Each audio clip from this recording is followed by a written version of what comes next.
Isang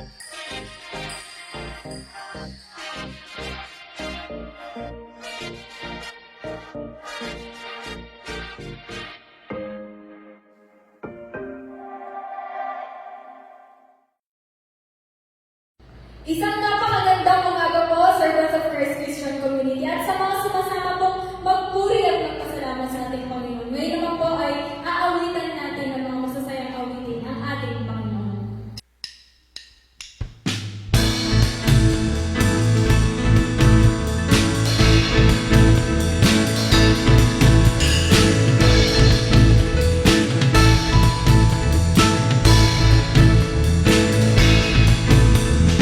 Okay, gandang pagmasdan tayo'y nag-aawit.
kita. Ako'y naririto upang sambahin ka. Magpakailanman itataas kita. Sa aking buhay, ikaw ang Diyos. Sa aking buhay, ikaw ang Diyos. Sa aking buhay, ikaw ang Diyos.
Good morning, servants of Christ.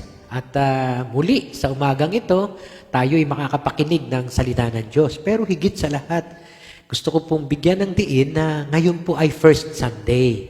At usually, nung tayo ay nagkakaroon pa ng face-to-face worship and word celebration, ay nagkakaroon po tayo ng tinatawag na breaking of the bread or komunyon. Pero nung pumasok po yung ating online, ay hindi po natin na gagawa ito. Hindi natin ipagdiriwang ang tinatawag nating Lord's Supper. So mamaya po, after ng ating pangangaral, ay magkakaroon po tayo ng tinatawag nating breaking of the bread. And hopefully, na ilagay po namin ito sa ating FB page na meron po kayong mga nakagayak na mga elements. Okay? Yung bread, as well as the wine, kung meron po kayong wine. Pero kung wala po, pwede naman po ang juice, o kaya kahit coffee, o kaya kahit na milk, anything, no? Ang mahalaga po doon kasi yung commemoration of the death and sacrifice of our Lord Jesus Christ. So, maalala natin ito. So, mamaya po, ihanda po natin ngayon. Siguro, habang tayo ay nakikinig, baka meron na po pwedeng maghanda elements na to, no? Communion elements. So, pagkatapos po ng ating pangangaral, yun po ang ating ipagdiriwang. Okay, so sa umagang ito, muli po tayong babalik sa mga pag-aaral natin, yung series natin on God's message for His church today. Okay? Bagamat ang kinukuha po nating mga messages is none other than sa Biblia po. Okay? Yung pong mga letter ni Paul sa mga churches na kanyang itinanim, doon po tayo kumukuha. At bagamat meron silang konteksto noon kung bakit sila sinulatan ng San Pablo Apostol, pagsisikapan na lang din po natin may angkop sa panahon natin ngayon kung ano ang mensahe na pwede nating makuha. Okay? So sa umagang ito, ang ating pong pag-aaralan ay magmumula po sa Galatians chapter 1, verses 6 to 9. Okay? So, if you have your Bibles with you, pwede po nating sundan. Lalo na po yung mga hindi po nakakapanood ng video dahil sa technology natin, hindi naman lahat ay naaabot. Ano? But then, yung pong nakakapakinig, pwede po natin buksan ang ating mga Bibles sa Galatians chapter 1, verses 6 to 9. Okay? At ito po ang sinasabi doon. I am astonished that you are so quickly deserting the one who called you by the grace of Christ and are turning to a different gospel, which is really no gospel at all. Evidently, some people are throwing you into confusion and are trying to pervert the gospel of Christ. But even if we or an angel from heaven should preach a gospel other than the one we preach to you, let him be eternally condemned. As we have already said, so now I say again, if anybody is preaching to you a gospel other than what you accepted, let him be eternally condemned. Samahan niyo po ko sa isang maikling panalangin. Muli, Panginoon, Ikaw ay aming pinapupurihan at dinarakila sa buhay na ginagawa mo sa amin at maging sa lahat ng mga ipinagkakaloob mong biyaya, kasama na po dito ang mga pagpapala. Dalangin po namin, O Diyos, sa umagang ito, na minsan pa, ang iyong banal na Espiritu ay kumilos sa aming mga buhay, mapakinggan po namin ang iyong mensahe, maunawaan po namin ito, at higit sa lahat, maisabuhay po namin. Panginoon, ang iyong dakilang banal na Espiritu ang siyang gumabay sa amin upang ang lahat nito ay amin pong matugunan. Kaya naman, Panginoon, sa iyo po namin ipinagkakatiwala ang pangangaral at pag-aaral ng iyong salita. Ikaw po matanghal, ikaw po mapapurihan. Ang lahat nito'y dalangin namin sa pangalan ni Jesus. Amen. Amen. Katulad po ng ating series of teachings, no? Ay nagsimula po tayong mag-aral ng mga sulat ni San Pablo Apostol sa mga iba't ibang lugar na kanyang nataniman ng church at yung nasulatan niya na na-record sa Biblia. So, meron po silang iba't ibang konteksto kung bakit niya silunatan ang mga kapatirang ito at tila baga yung konteksto na yun ay malayo na sa panahon natin ngayon. Kaya nga po ang pagbibigyan natin ng diin pagka binabasa natin ang Biblia ay ano ang mga biblical principles behind the different practices or culture that we can see in the Bible at maging sa ating kapanahunan ngayon. Kaya nga po ngayon ay titingnan po natin ang ikatlong sulat. Kasi yung una pong sulat niya ay para sa mga taga-Thessalonica, 2 letters yun. At sumunod ay napag-aralan po natin yung dalawang sulat din niya sa mga taga-Corinthians.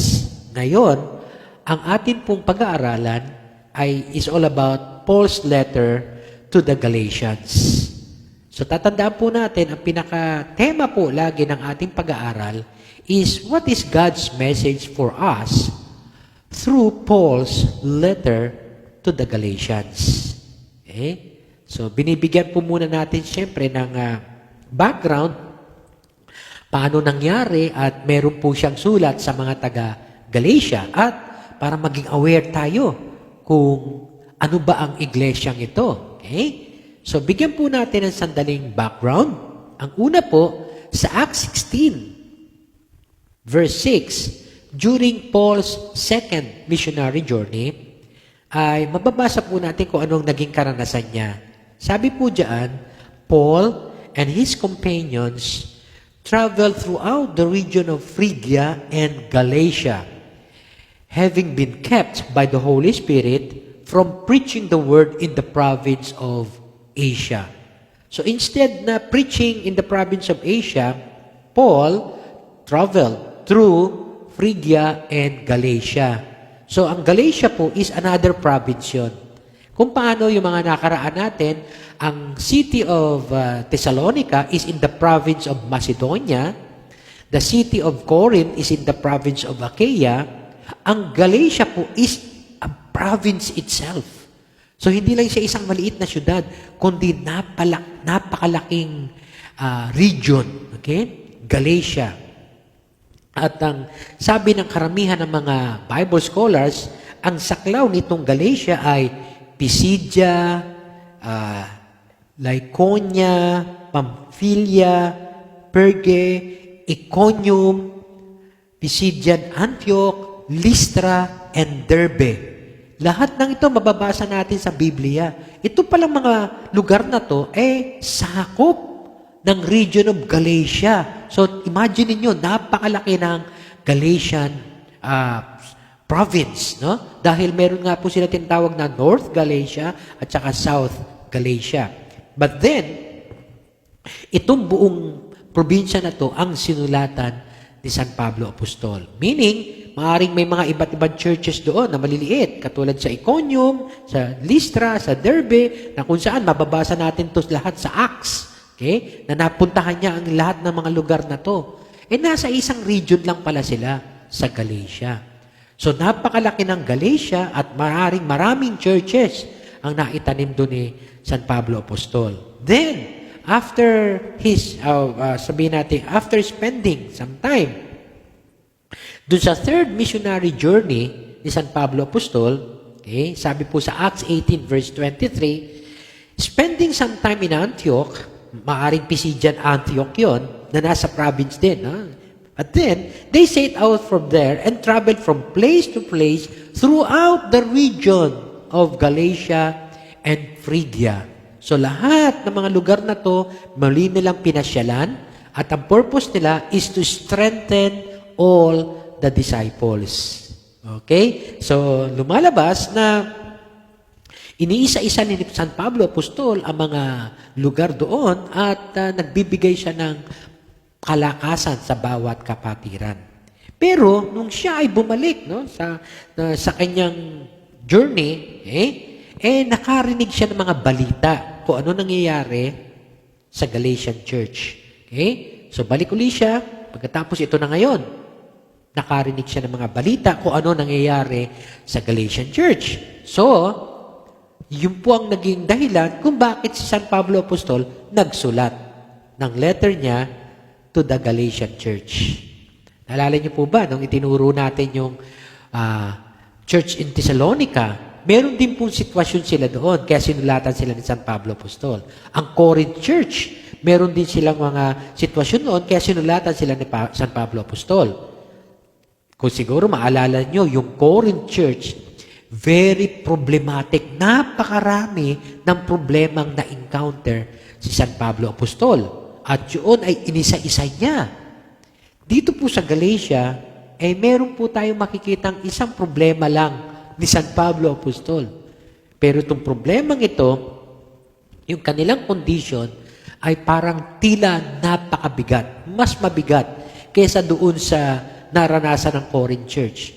Yung Corinth Church, ang naging problema nila, conduct, behavior, pakikitungo sa isa't isa. May division sila, meron silang pangangalunya, meron silang demandahan, pahayabangan. Okay? So, interpersonal ang problema nila. Ang Galatian Church po, iisa lang ang naging problema, pero matindi para kay San Pablo Apostol. Ano po yung problema ng Galatian Church? The Galatian Church was enticed by another gospel. Sila ay nahihikayat, na makinig at sumunod sa another gospel. Ano yung another gospel na to? Yun po yung binasa nating text kanina sa Galatians chapter 1 verse 6 to 9. Sabi po dyan ni San Pablo Apostol, I am astonished. Ako'y nagugulantang sa inyo. That you are so quickly deserting the one who called you by the grace of Christ. Unti-unti kayong lumalayo. Sa pagkakatawag sa inyo ng ating Panginoong Jesus, and you are turning to a different gospel. Which is no really gospel at all. Kaya nga po, kung mapapansin ninyo, nilagyan ko po yan ng open and close, quotation mark, na another gospel. Meron ba talagang another gospel? There is no such a thing as another gospel. There is only one good news. There is only one gospel. And that is through faith in Jesus Christ, by His grace. So, dito, meron silang sinasabi si San Pablo Apostol that you are turning to a different gospel, which is really no gospel at all. Evidently, sabi niya, some people are throwing you into confusion. So, may mga tao doon sa Galatian church ang pumapasok at ginugulo ang mga kapatiran and are trying to pervert the gospel of Christ. So, dinadagdagan nila yung ebanghelyong narinig nila mula kay San Pablo Apostol. Kaya nga ito ngayon, sinabi ni San Pablo, and these are very strong words. Okay? Even if we, kahit kami, sabi niya, or an angel from heaven should preach a gospel other than the one we preach to you, let him be eternally condemned. Sa ibang version, let him be accursed. Okay? As we have already said, so now I say again, if anybody is preaching to you a gospel other than what you accepted, let him be eternally condemned. Very strong words, no? Pero dun sa second statement niya, parang dito niya sinasabi na some people are throwing you into confusion and they are preaching to you another gospel. A gospel other than what we have already preached. Now, these people, parang sinasabi ni San Pablo Apostol ngayon, let them be eternally condemned. Wow. So ito po ang isang problema lang ng Galatian church, pero parang napakabigat. Yung interpersonal relationship na resolve, no? Dahil doon sa mga pagsunod nila kung ano ang dapat nilang gawin sa pamagitan ng mga pangangaral ni San Pablo Apostol sa kanyang sulat. Behavior ang problem nila. Ito po mabigat kasi ang problem ng Galatian church is belief. Faith in another gospel. So now, there is a danger of being enticed by another gospel. Another gospel, kumbaga kay San Pablo Apostol, sa pagkakabasa natin kanina, another gospel is considered to be an anathema. Okay? Pag sinabi po natin anathema, cursed. Okay? Or sumpain. Or parusahan nawa ng Diyos. Ang sino mang magbibigay sa atin ng ibang ibanghelyo. So, sa iba, dati, ibanghelyo, ito ngayon, ibang ibanghelyo. Okay? So, dapat makita po natin ang kahalagahan na maunawaan natin na kung tayo ay may ipinapangaral na ibang ibanghelyo, ibang mabuting balita, na hindi naman talaga mabuting balita, okay? Dahil hindi nakatutok sa pananampalataya sa ating Panginoon, ang sabi ni San Pablo Apostol, nawa, sumpain sila. Parusahan ng Diyos. Let them be eternally cursed or eternally condemned. So ano po yung another gospel na lumilitaw sa kanila nung mga panahon na yon? Okay? So may natanggap silang gospel mula sa kila San Pablo Apostol kung paano na meron din tayong natatanggap na ebanghelyo sa ating kapanahunan ngayon. At ang mabuting balita na yon is that Jesus Christ died for our sins. Okay? And He is only the one who can give us salvation, redemption, eternal life. Okay? Wala na pong iba. Okay? Yun po ang pinaka-gospel, ano? Jesus died for our sins. And Jesus rose again to give us eternal life. Okay? So lahat pong yan ay gospel. Pero meron pong ba ibang ibanghelyo, ibang balita ang dumating sa kanila kung paano sila maaaring maligtas. At yun ang kumakalat sa region of Galatia. At yun ang dahilan kung bakit nagsulat si San Pablo Apostol. At ang balitang ito, o yung tinatawag nilang another gospel, is all about legalism. Ano po ba yung legalism? Yan. Siguro, i-define natin. Pastor, ano ba yung legalism? Okay? Legalism is the conviction that the ground of our acceptance with God is by keeping the laws, the rules, the traditions, the regulations, and the expectations.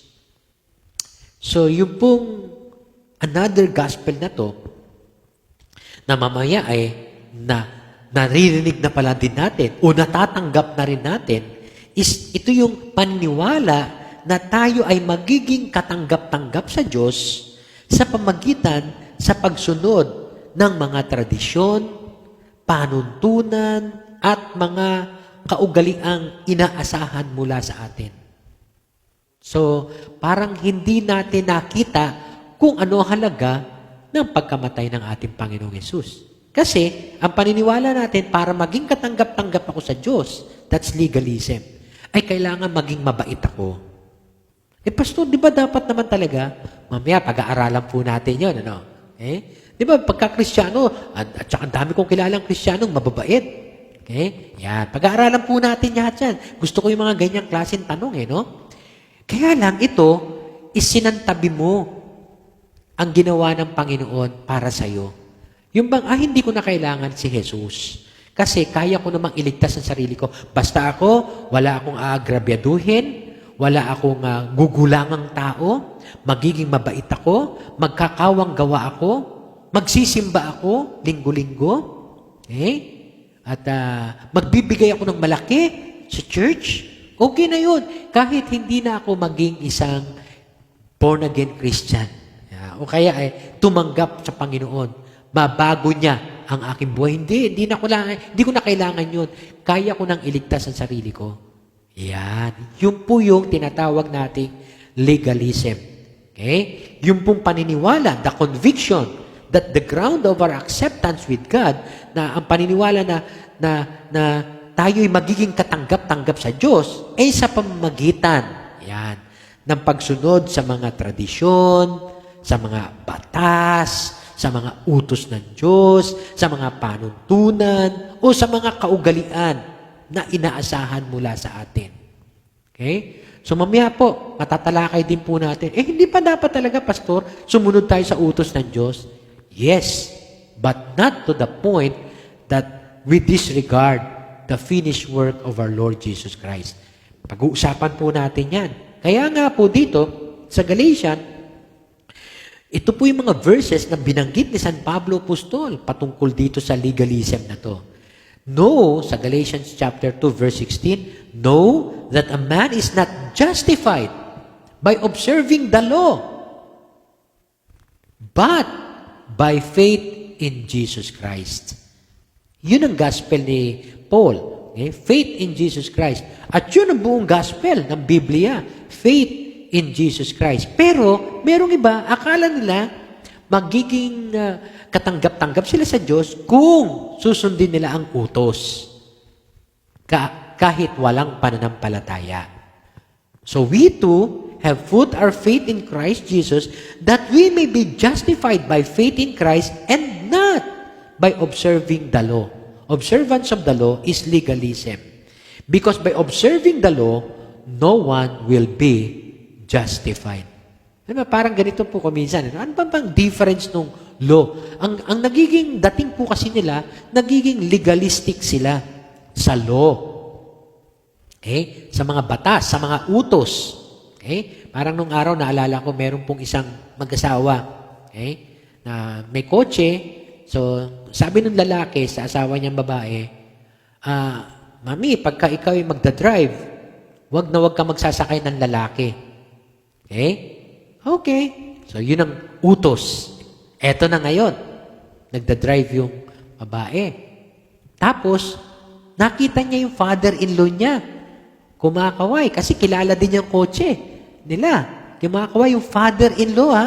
Father-in-law. Ibig sabihin, tatay ng mister niya. Okay? Kita niya. Pero naalala niya yung utos ng asawa niya. Hindi dapat ako magsakay ng lalaki. Hindi niya pinara. Yung ganun po ang legalism nila nung araw. Ganun sila ka-legalistic.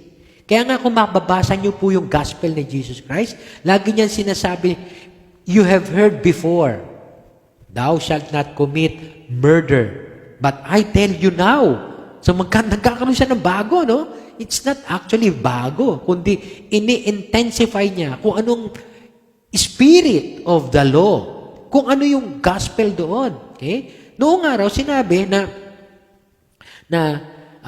huwag kang papatay. Okay? So, yun ang batas. So, sila noon, okay lang, kahit bugbugin ko, basta huwag ko lang mapapatay. Kasi yun ang utos eh. Huwag kang papatay. Hindi ko naman napatay. Okay lang, hindi pa ako nagkasala. Kaya nga sinasabi ni Jesus noon sa kanila, you have heard before, thou shalt not commit murder. But I tell you now, whoever hates his brother has already committed murder in his heart.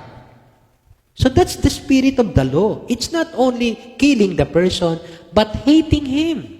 Okay? So nagiging legalistic sila. Okay, di baling mamuhi ako sa taong ito, basta wag ko lang siyang mapapatay. Nawala po yung spirit of the law. The spirit of the law is love. Okay? Kaya ka hindi papatay kasi mahal mo yung tao. Hindi eh. Di baling kamuhian ko siya, basta wag ko siyang papatay. That's legalism. Na-miss out nila yung mga laws na to, no? Na hindi nila nakita. Kaya nga, dahil walang kayang gumawa ng mga laws na to, Jesus Christ came to save us. Okay? Wala pong kayang gumawa nito eh, na tayo ay mapalaya sa batas. Kaya ano nangyari? Si Jesus Christ po ang namatay para sa atin. Okay? So, ang kailangan po natin ngayon, pananampalataya kay Jesus. Susundan po natin mamaya yan. Kaya sinasabi dyan, we are justified by faith in Christ and not by observing the law, because by observing the law, no one will be justified. Ganon din po ang sabi sa Galatians chapter 2, verse 21. I do not set aside the grace of God, for if righteousness could be gained through the law, Christ died for nothing. Kung magiging katanggap pala ako sa Diyos sa pamagitan ng pagsunod sa utos niya, para saan pa't namatay si Jesus? Para saan pa? Diba? Sana hindi na lang siya namatay. Pero yun na nga, all men have sinned and fall short of the glory of God. So yun po yung pinaka-gospel. No? Lahat tayo, walang kakayahan na iligtas ang ating mga sarili. Kaya nga si Jesus ang namatay para sa atin. At ang kailangan lang natin ngayon, tanggapin si Jesus na kung hindi siya namatay para sa atin, wala tayong kaligtasan.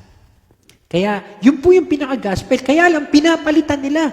Ang kinakalat doon sa Galatian Church, ay hindi lang pwedeng faith lang. Kailangan, sundin mo rin ang batas, ang utos ng Diyos. Nagiging plus na. Okay? Hindi lang faith, kundi plus works. So, nagiging legalism na yon. Okay?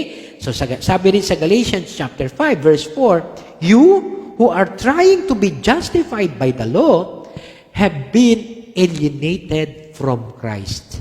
Kung pinagsisikapan ninyo na kayo ay maliligtas sa pamagitan ng batas, hindi nyo napapansin, inihihiwalay nyo ang inyong sarili mula kay Kristo at you have fallen away from grace. At tinatanggihan nyo ang kagandahang loob ng Diyos. Okay? Kasi parang nag-offer na siya ng salvation eh. Tapos gusto mo pa rin, hindi kailangan maging masunir ako kasi kung hindi, baka mahirap na, baka mamaya hindi ako maligtas. Ano na yun? Parang tinatanggihan mo na yung magandang offer ni Jesus. Naalala ko po yung minsan meron po akong isang kaopisina, okay, na nakasabay ko sa jeep. Okay, namamasaheros pa po ako nung araw. Nung tinanong ko siya, Kuya, saan po kayo bababa? Sabi niya sa Fairview, talaga? Ako po sa Lagro pa. Ganun naman siya. Kaopisina ko po to, may edad na. Tapos, ang ginawa ko po, kumuha ko ng pera, nagbayad ako. Ito po, bayad, isang Fairview at saka isang Lagro.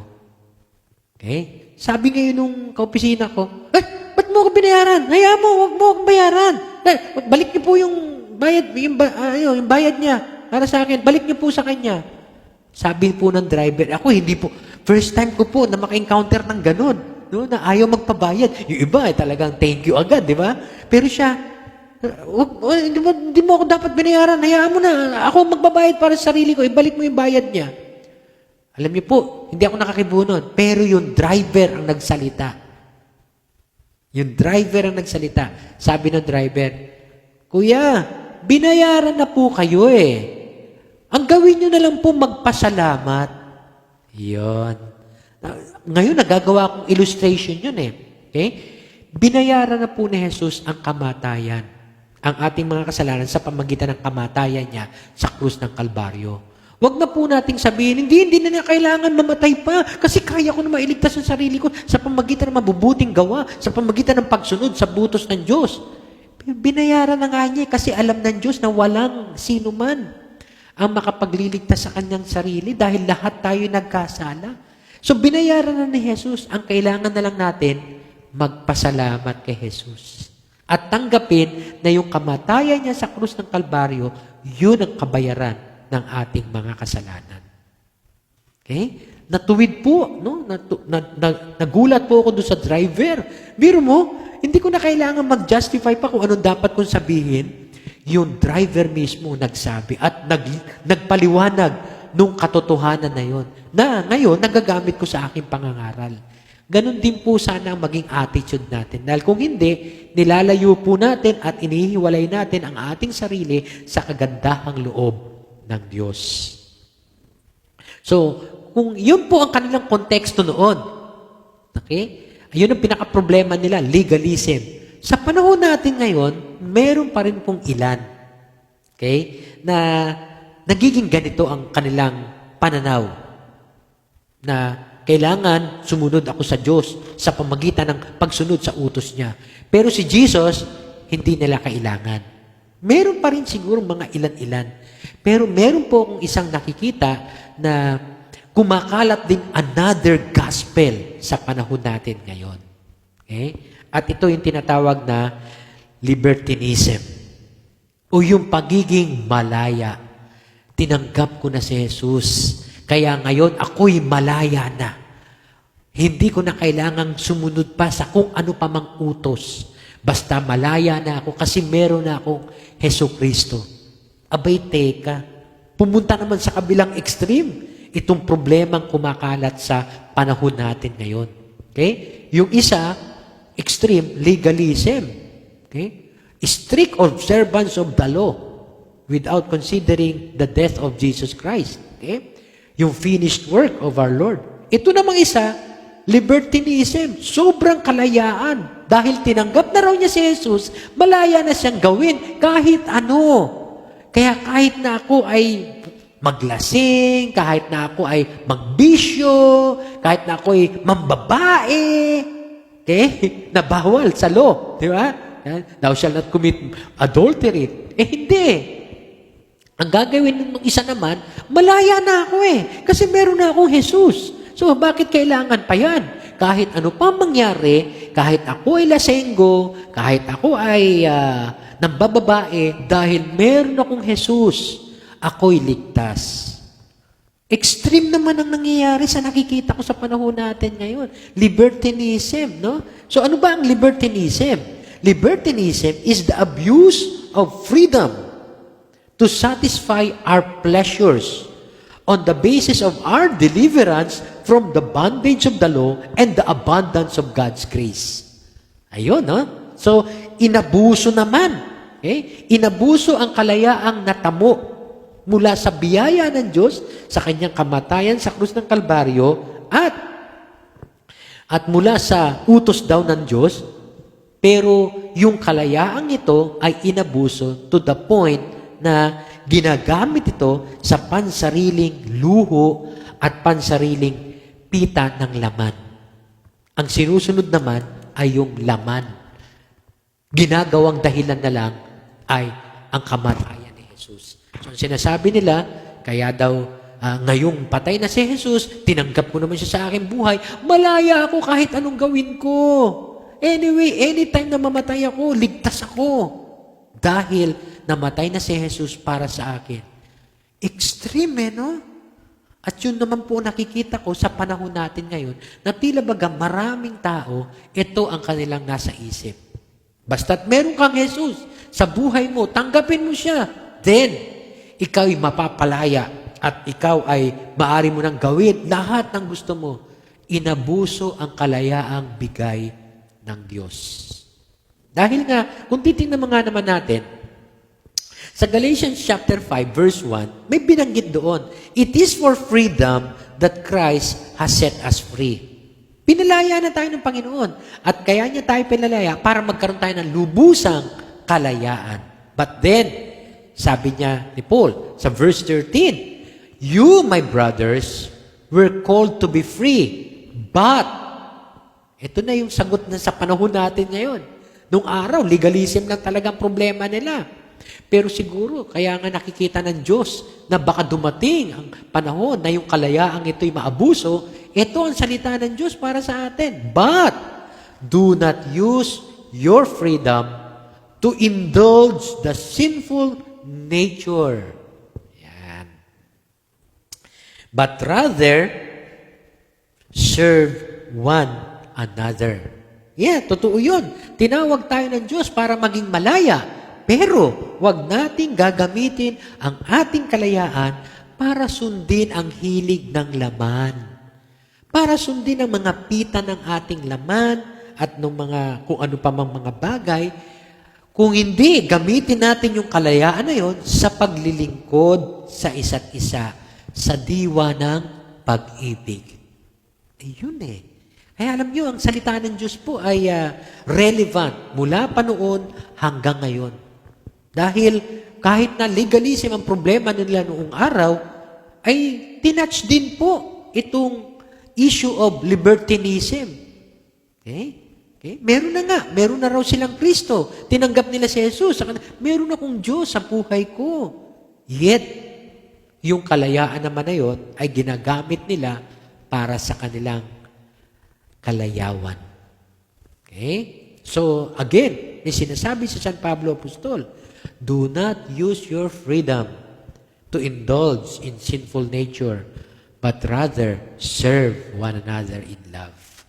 Kung talagang malaya ka, kapatid, huwag mong abusuhin at huwag kang bumalik doon sa mga bisyong ito, kundi ipaglingkod mo sa Diyos, sa kapwa. Lalo na ngayon, sa panahon natin, marami nangangailangan ng paglilingkod. Okay? Ipaglingkod mo sa diwa ng pag-ibig. Okay? Hindi yung napipilitan ka lang.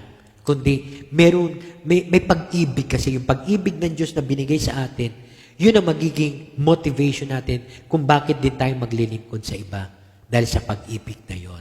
So makikita po natin na binalansi ni San Pablo Apostol ang legalism na extreme at saka yung libertinism.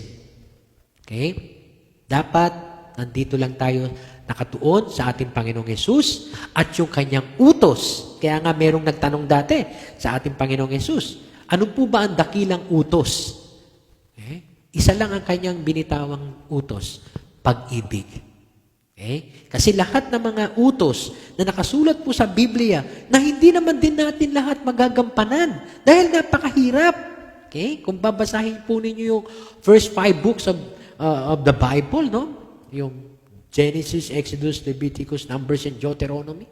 Nandiyan po yung tinatawag nilang Torah o the Law. Ay, napakarami pong utos ang problema ng Galatian Church, kailangan legalistic sila. Legalism. Ngayon naman, dahil sa sinasabing napakaraming utos, teka, sandali, malaya na ako kay Jesus. Di ko na kailangan sundin pa ang mga utos na yan. Teka, sandali, balansihin natin. Isa pa rin ang espiritu ng utos noon. The spirit of the law is love. So ngayon, yung utos na yon dapat nasa ating mga puso. Kaya nga po, hindi natin gagamitin ang ating kalayaan sa ano pa mang mga bagay na magiging takbo ng pita ng laman. Okay? Kung hindi, gagamitin natin to sa paglilingkod sa ating kapwa, sa diwa ng pag-ibig. So, andun pa rin po yung the spirit of the law, love. Kung maglilingkod po tayo, may pag-ibig. So, ano po ang pinakamensahe, no, ni San Pablo Apostol sa ating panahon ngayon, sa pamagitan nitong sulat na to? Alam niyo po, nung araw, hindi ko masyadong nakikita itong mensaheng ito until na pinag-aralan ko ulit. Dahil laging binabanggit ni San Pablo Apostol ang bagay na to sa kanyang sulat sa Galatian. At walang iba kundi to acknowledge the presence of the Holy Spirit in our Christian life. Okay? The Holy Spirit will guide us in how to observe the law, perhaps, but this time in the spirit of His grace. Okay?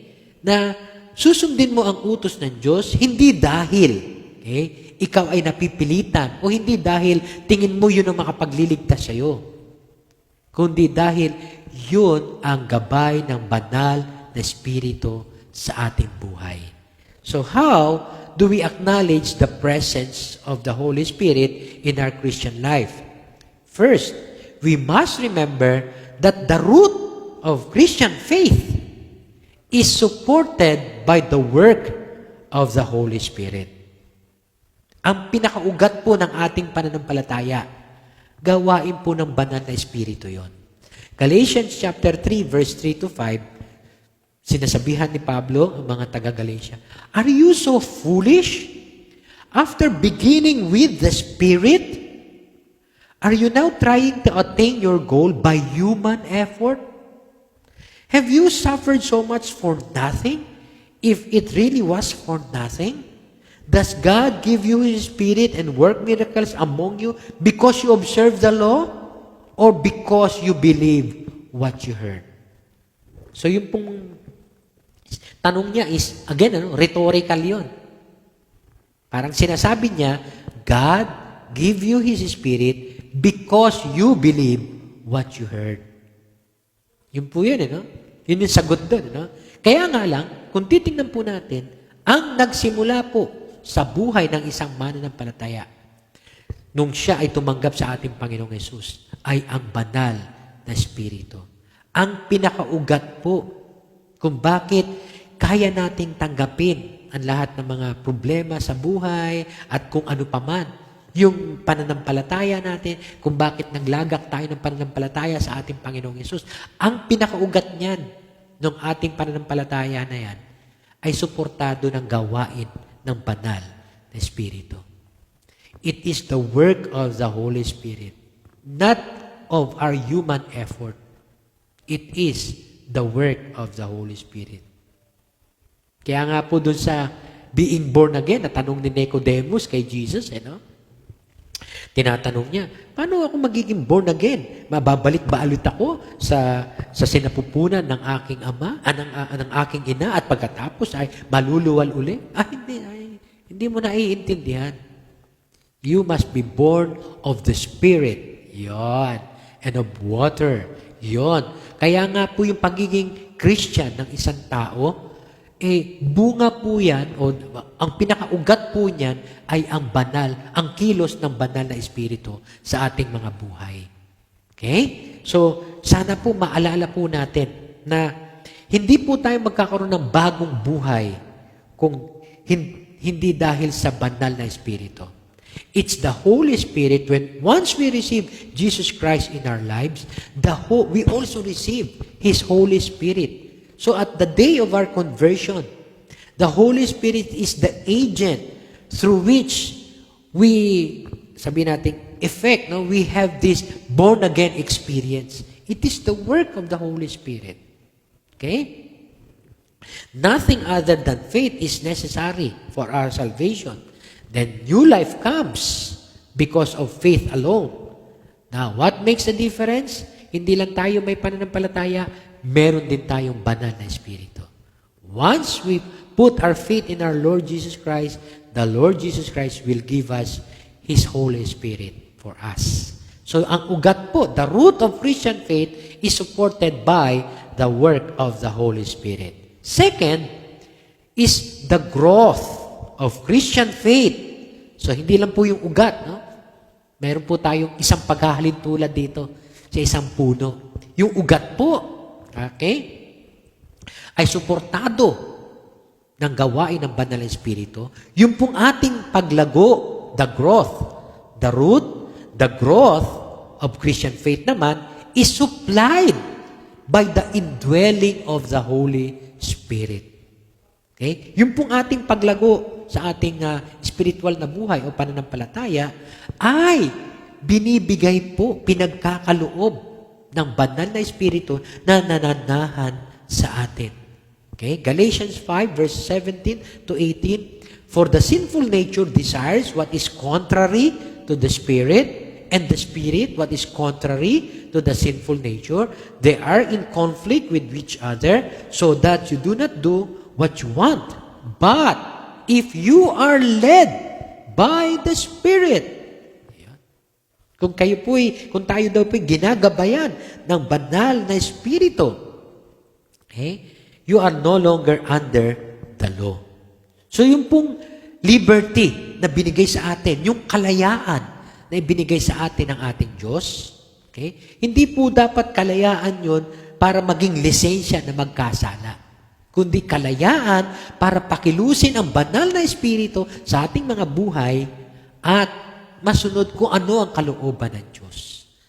Hindi nga po natin kayang sundin ang mga utos ng Diyos Pero yung banal na Espiritu na nasa atin, yun po ang magsusupply ng ating mga pangailangan para mag-grow tayo as Christians at maging masunuring anak ng Diyos.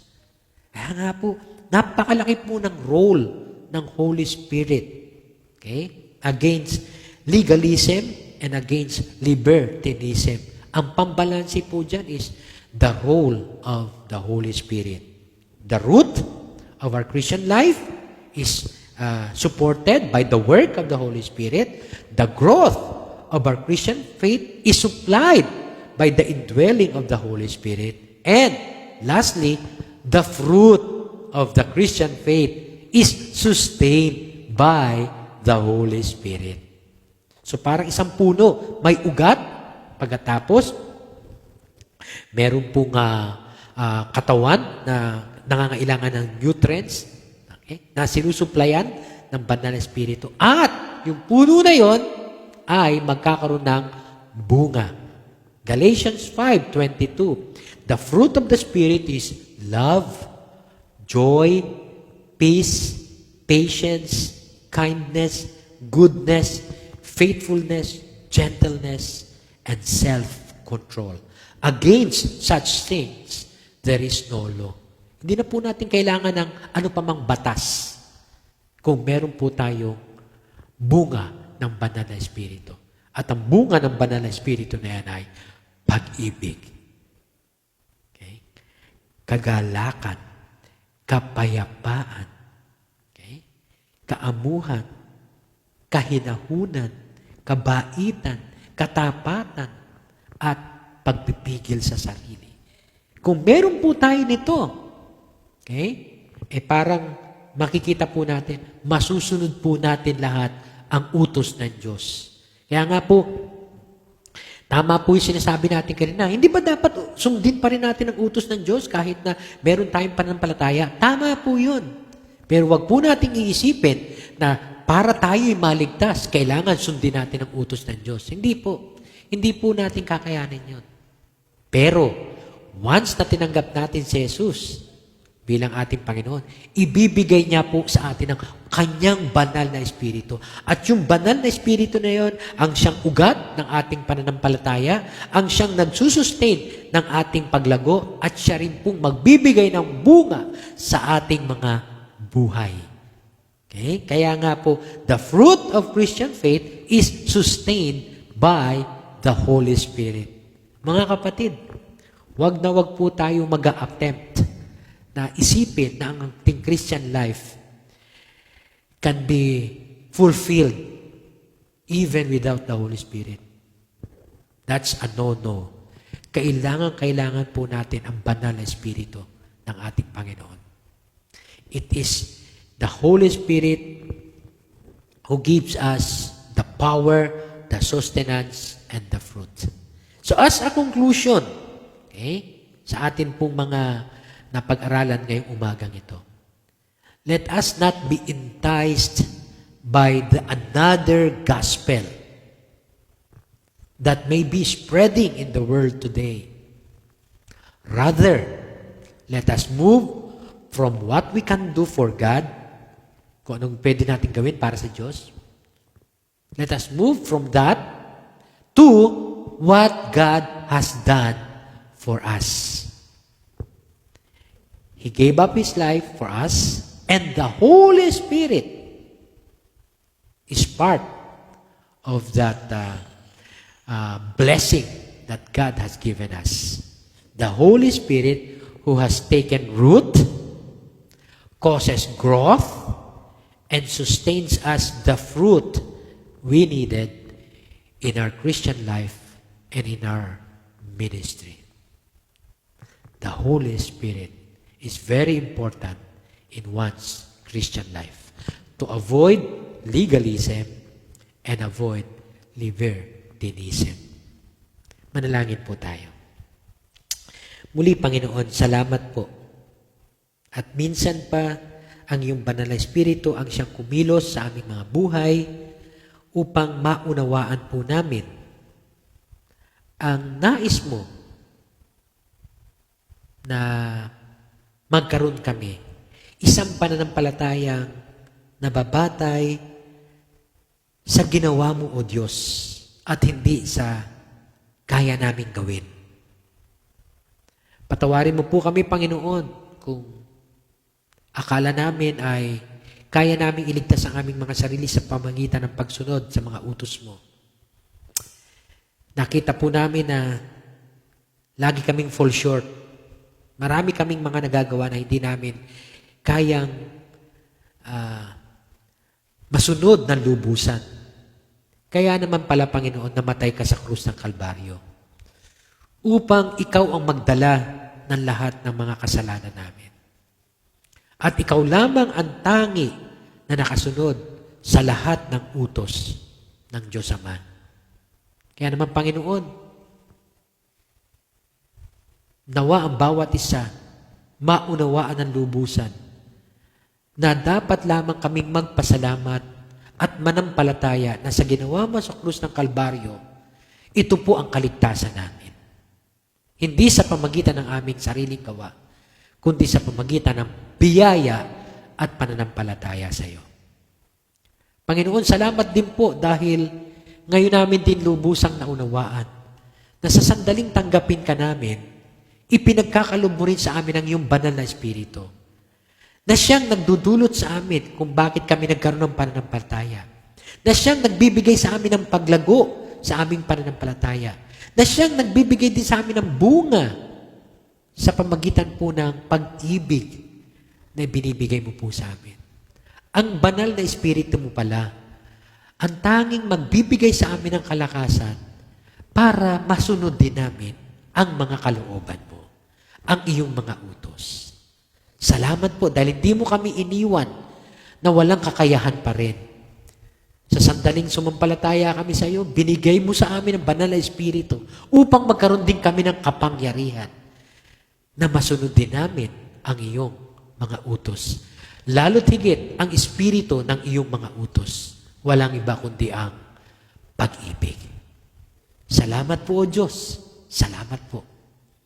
Sa iyo po, Panginoon, ang lahat ng papuri, parangal at luwalhati. Sa pangalan ni Jesus. Amen. Amen.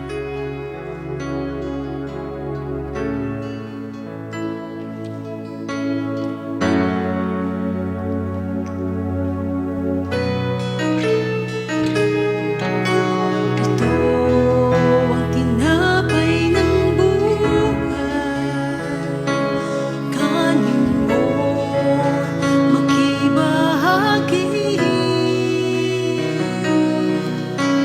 Ito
from the Lord what I also passed on to you.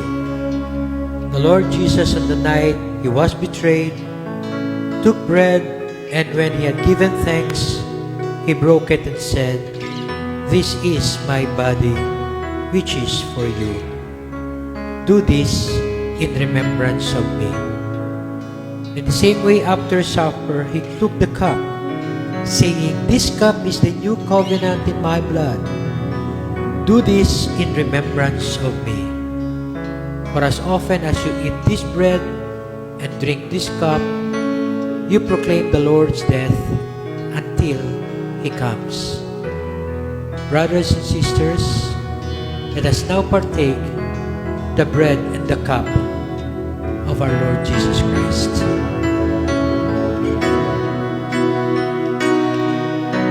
Ito ang tinapay ng buhay. Ito ang saro ng bagong tipan. Yan ang katawang binayubay. Yan ang dugong itinigis. Ito ang aking patunay. Ako'y kasama niyang namatay. Ito ang aking ipahayag na magbabalik si Jesus na buhay. Yan ang katawang binayubay upang ikaw ay mabuhay. Yan ang katawang naghirap upang iyong kamtan ang buhay na walang